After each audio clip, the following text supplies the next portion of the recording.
Oui, bonjour, bien-aimés dans le Seigneur. Je veux donc ce matin commencer cette vidéo par une prière pour mon frère Amos. Ben, vous connaissez Amos parce que on vous en parle sur le net depuis quelque temps. Et c'est vrai que nous avons à cœur ce frère puisque il vit en Centrafrique.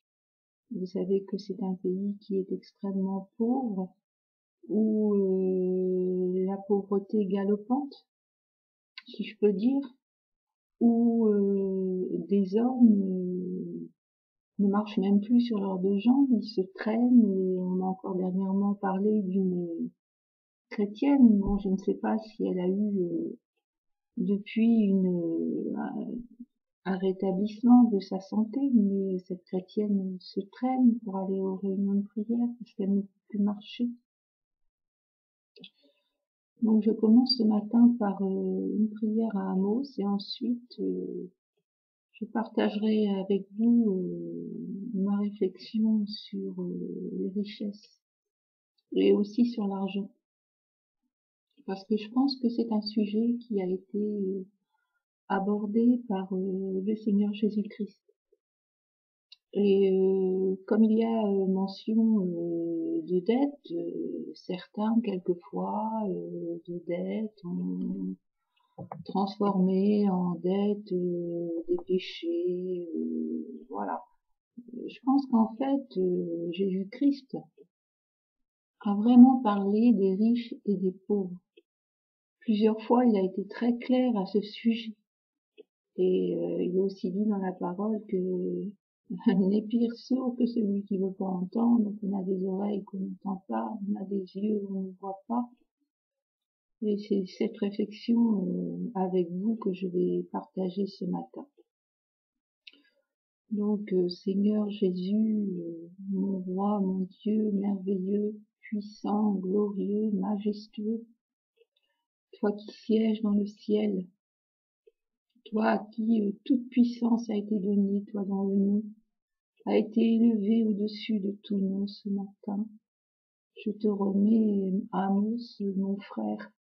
Tu connais, Seigneur Jésus, puisque déjà tu interviens dans sa situation et tu as permis un début de rétablissement. Donc je le porte au trône de la grâce ce matin encore une fois. Et je sais que de ta part, il n'y a jamais de déception. Tu n'es pas le Dieu des déceptions. Tu es le Dieu des bénédictions, des rétablissements. Pour l'instant, la porte de la grâce est ouverte. Que tous viennent vers ce Jésus-Christ merveilleux, ce Jésus-Christ de guérison, ce Jésus-Christ de délivrance, de puissance. Venez boire l'eau de vie, venez manger le pain de vie. Amen. Donc, je veux à nouveau également donc partager donc cette vidéo qui a le thème des richesses, l'argent et voilà. Donc, je voudrais revenir avec vous sur un chapitre de Luc. Donc, dans Luc 16. Jésus dit aussi à ses disciples, un homme riche avait un économe qui lui fut dénoncé comme dissipant ses biens. Il l'appela et il lui dit, qu'est-ce que j'entends dire de toi? Rends compte de ton administration, car tu ne pourras plus administrer mes biens. L'économe dit en lui-même, que ferai-je puisque mon maître m'ôte l'administration de ses biens? Travailler à la terre, je ne le puis. Mendier, j'en ai honte. Je sais ce que je ferai pour qu'il y ait des gens qui me reçoivent dans leur maison quand je serai destitué de mon emploi. Et faisant venir chacun des débiteurs de son maître, il dit au premier, combien dois-tu à mon maître? 100 mesures d'huile, répond-il, et lui dit, prends un billet, assieds-toi et écris 50. Il dit ensuite à un autre, et toi, combien dois-tu? 100 mesures de blé, répondit-il. et il lui dit « Prends ton billet et écris 80 ». Le maître loua l'économe infidèle de ce qu'il avait agi prudemment, car les enfants de ce siècle sont plus prudents à l'égard de leurs semblables que ne le sont les enfants de la lumière. Et moi je vous dis, faites-vous des amis avec les richesses injustes pour qu'ils vous reçoivent dans les tabernacles éternels quand vous viendrez à manquer. Celui qui est fidèle dans les moindres choses l'est aussi dans les grandes, et celui qui est injuste dans les moindres choses l'est aussi dans les grandes. Si donc vous n'avez pas été fidèle dans les richesses injustes, qui vous confiera les véritables? Et si vous n'avez pas été fidèle dans ce qui est à autrui, qui vous donnera ce qui est à vous? Nul serviteur ne peut avoir deux maîtres, car ou il haïra l'un et aimera l'autre, ou il s'attachera à l'un et méprisera l'autre, mais vous ne pouvez servir Dieu et Mammon. Voilà, donc ensuite, dans ce chapitre de Luc 16, on a donc la parabole du mauvais riche et du pauvre Lazare. Le pauvre Lazare qui mange les miettes de ce que le riche est en train de déguster, si je puis dire. Hein. Donc le riche, bien souvent, on nous l'a présenté comme quelqu'un, en fait, qui est perdu, qui va être perdu, qui va se retrouver en enfer, dans ce lieu de perdition. Et en fait, on nous l'a présenté comme quelqu'un, il va être perdu, il va être damné, si je puis dire, parce que il n'a pas la foi. Moi, je lis qu'il y avait un homme riche qui était vêtu de pourpre et de fin lin, et qui était chaque jour menait joyeuse et brillante vie. Donc, je vois quand même que c'est un homme que la parole nous dit être couvert de pourpre et de fin lin, ce qui me parle quand même, mais je peux faire erreur naturellement, mais moi je pense que fin lin, ça a quand même une référence à des personnes qui sont déjà dans la foi. Donc voilà, moi j'attire votre attention et puis j'attire aussi la mienne, parce que ce que je partage avec vous, je le partage déjà avec moi-même.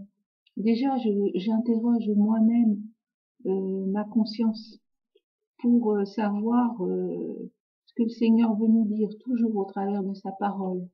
Et sa parole, c'est pas une parole de convenance pour être agréable. On nous dit que dans la fin des temps, les gens voudront entendre des choses agréables. Et je pense que la parole ne nous dit pas des choses agréables. Elle nous dit que nous sommes encore tous dans la chair et que c'est un combat de chaque jour contre notre vieille nature. Donc je veux pas non plus être décourageante, hein. Je veux simplement attirer toute votre attention et par rapport à l'argent, par rapport au bien.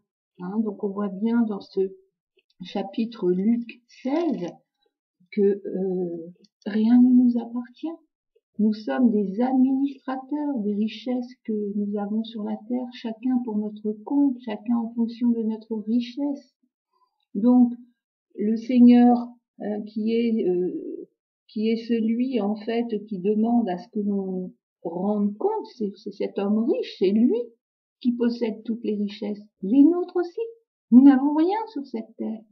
Il nous demande des comptes sur notre administration aussi de nos richesses, de nos biens, de notre conception du partage, de notre conception de la longanimité, comment on remet des dettes que les autres ont envers nous, et par ces dettes, et par ce comportement de ne pas être attaché aux richesses, attaché aux biens de cette terre, combien on peut se faire des amis dans les tabernacles éternels. Parce que c'est aussi parce que c'est aussi un témoignage. Tout ceci, c'est un témoignage aux gens du monde. Que non, nous n'aimons pas les richesses, nous avons des richesses, mais rien ne nous appartient. Tout appartient au Seigneur. L'or et l'argent m'appartiennent, dit l'Éternel. Ne l'oublions pas. Donc soyons riches, soyons coopérants avec le Seigneur.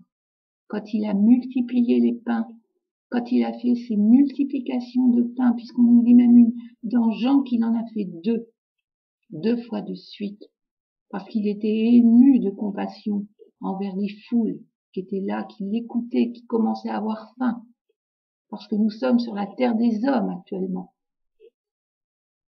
Donc il a demandé, mais presque pour savoir comment on réagissait. Mais est-ce que vous avez quelque chose pour leur donner à manger? Mais vous, avez-vous quelque chose? Vous, mes disciples? Et donc, on constate qu'en fait, quand on relit bien, relisez. Il nous a testés pour savoir comment se comporter par rapport au bien, comment se comporter par rapport aux richesses. Et à la fois, nous enseigner que le Seigneur veut travailler avec nous. Nous sommes son épouse. Nous attendons sa venue. Faites en sorte que le Seigneur ne nous trouve pas nus, mais que nous soyons habillés des vêtements qui lui sied, afin que nous ayons part à son festin, au festin des noces de l'agneau, dans le royaume des cieux. Mes frères, mes sœurs, croyez pas que je le dis à moi-même. Je sais que le sujet de l'argent, des biens, c'est un sujet qui est délicat. Voilà, c'est un sujet qui est difficile à aborder. Mais je pense que c'est un sujet qui a été suffisamment important pour que le Seigneur, quand il est passé sur la terre, nous le rappelle plusieurs fois et qu'il nous ajoute qu'il est difficile à un riche de rentrer dans le royaume des cieux. Vous savez tout ça, nous le savons tous. Soyez bénis, pensez à Amos, c'est notre frère. C'est un frère qui est pauvre, mais il est riche dans la foi.